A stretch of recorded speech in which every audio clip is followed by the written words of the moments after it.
going on, guys? In this episode, we're gonna get a Birdcatcher and my dual FiTech at least installed and hooked up. Definitely not wired, definitely not running, and the Birdcatcher won't have the linkages attached. However, I'll show you basic mounting and you'll kind of see the direction I'm gonna go with this car, so stick around.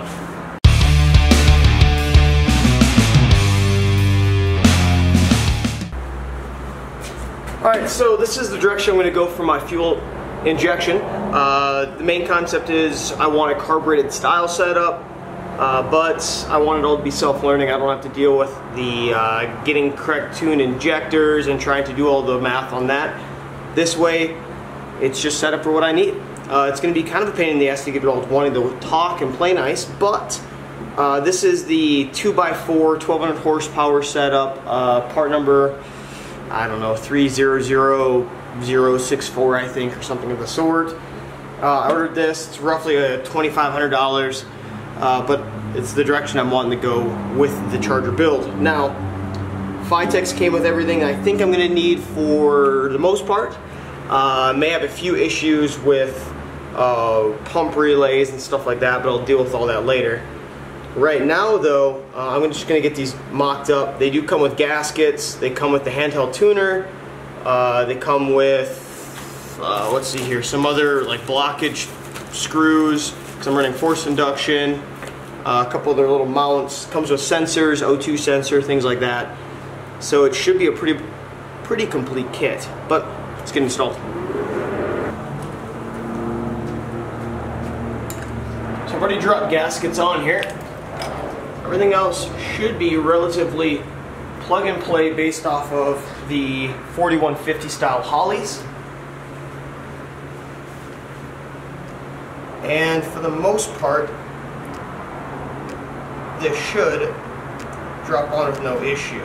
Now, you gotta make sure I get everything lined up, but it should be the minimum part of the problem.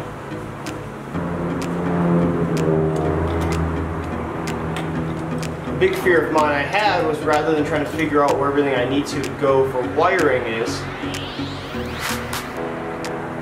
going through, making sure that everything is plumb the right direction.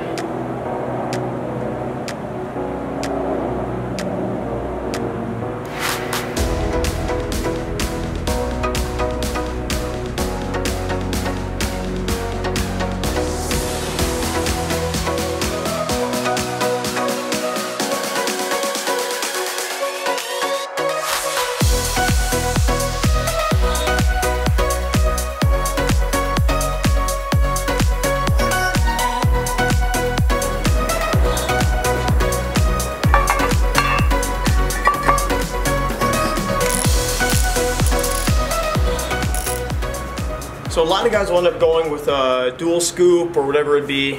I ended up going with a Birdcatcher. So I went with Birdcatcher mainly because the cubic inch of the motor, being a 440, requires a little bit more air, plus the root supercharger and all that. Now, these are kind of a pain to install. Just to give you a heads up, there is 2 mounting points located at the back here. However, the other 2 are located inside. So actually what you have to do is you have to access through the front and get a bolt through the front. An easy way of getting around this, or at least helping you, is the majority of these actually will come off. So I've already unscrewed 3 of the screws here. Front will pop off. And now you can actually get in a little bit easier through the front and not have to fight with the fin. However, just got to install it once you're done. A couple new screws back in the front. You should be good to go. So I had bought this Birdcatcher from a company named alkydigger. They're located online. And they initially didn't send me any mounting hardware. Now, if you're going to use a bolt, a standard bolt to install these, realize that it's going to be kind of difficult to get onto the inside of that Birdcatcher to get those mounting points. The nice part is I called alkydigger back and asked them if they had any mounting hardware, and they sent me some different style hex screws. Now, These are a bit easier because rather than trying to get an entire wrench inside or hacking one up and putting a 90-degree bend in it, which is what most guys do, this way I can use an Allen key and it fits in there a lot easier through that front hole I made. When you're attaching these, do yourself a favor, don't over tighten. So I have the back ones that are roughly mounted where they need to be, but I want to be able to have the Birdcatcher be able to slide around a little bit so I can make sure that the front ones are actually going to take a thread, which they are now. This way I can actually, how I have it disconnected, I can hand tighten the ones on the inside so I don't have to keep messing around with this Allen key more than I need to. And in turn, it should go on pretty easy.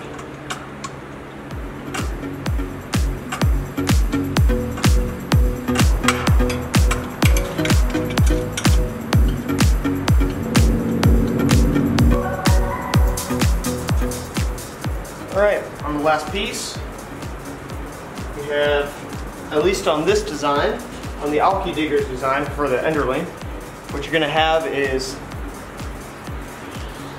3 screws. Go ahead and just open it, slide it back into place.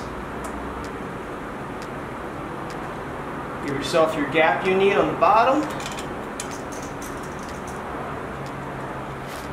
Tighten them in. Now, the reason why I ended up going with this rather than a cheaper one from your typical parts store that you could get, this is dramatically more expensive. However, I think that the fit and finish on this is closer to what I'm wanting. So,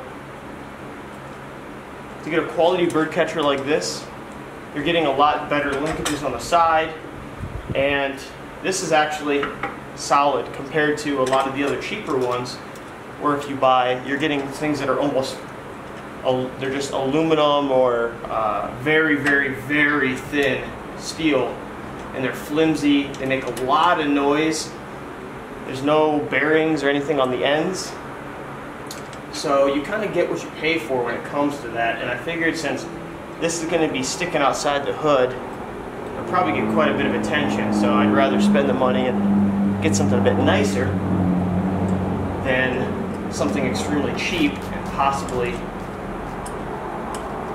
not be nearly as functional for this kind of setup. Down.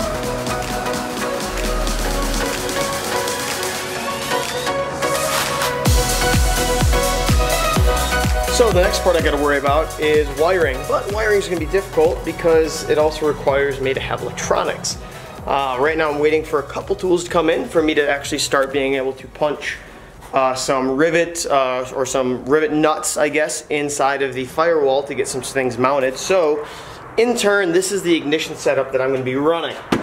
It's pretty much everything I think I'm going to need, and I went with MSD on everything because, well, honestly, I just know it works. Now, it is a little bit more expensive. You can run a couple other not so expensive coils, or you don't need a 6AL box and things like that. There's other ways of getting around it, and you definitely don't need to go with the Pro billet like I did. However, given again the motor and everything else, I haven't tried to cheap out on the rest of it. I'm not going to try to cheap out on this.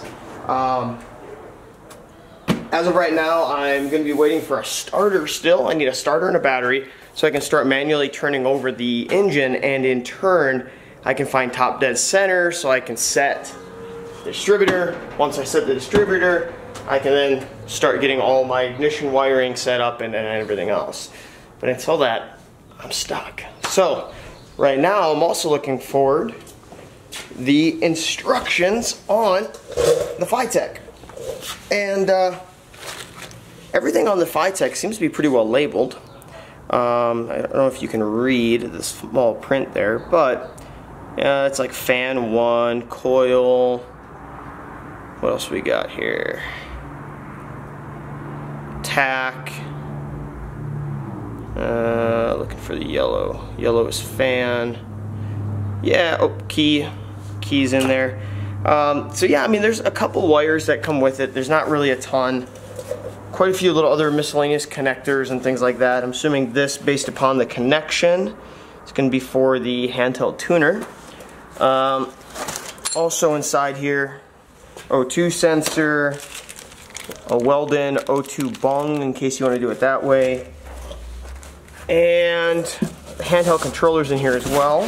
Let me go back over to the little hand cart here, and there we go. This is the other one I'm looking for. So here's some gaskets, your owner's manual. Here's the actual handheld tuner.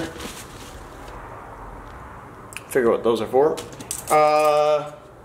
But yeah, what I'm not really seeing though, even though it's pretty self-explanatory, I'm not seeing an installation manual. Now, it could be technically in here, but I doubt it because this says it's for the handheld user manual.